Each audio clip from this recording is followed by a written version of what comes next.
Mr. Landry. Commandant, in your prepared statement, you say that the Coast Guard provides our nation with tremendous value and service to the public, and I couldn't agree with you more.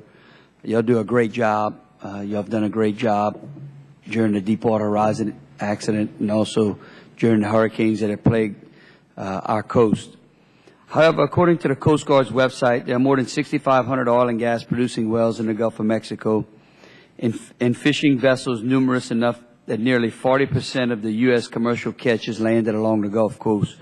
Considering the staggering number of commercial activity in the Gulf, is it realistic to expect that the Coast Guard to reach every drilling platform accident site in enough time to save a maritime's life who must abandon the platform by jumping overboard?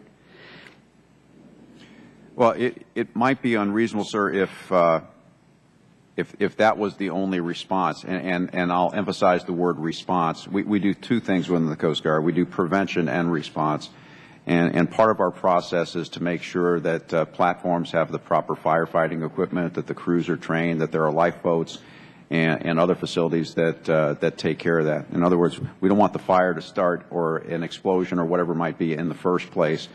So we pour a lot of effort into those prevention activities. In terms of response, we'll continue to do our best. It is a lot to expect, but on the other hand, we don't get a lot of cases, and we do have sufficient helicopter coverage out there and boats that are close enough to respond within a required time period.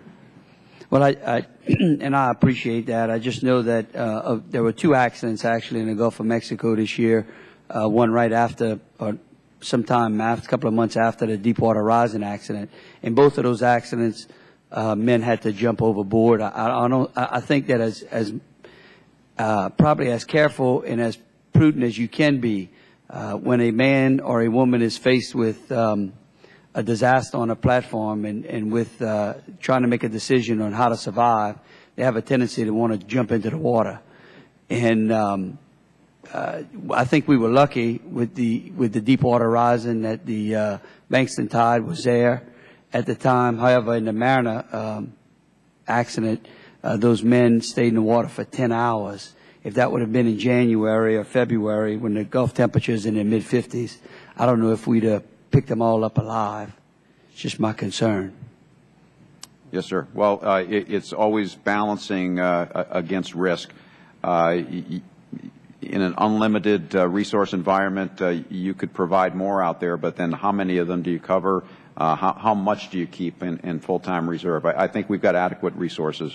Would you say that the private sector could do as good of a job putting some sort of standby vessels within certain maybe 3 or 4 blocks of man or during?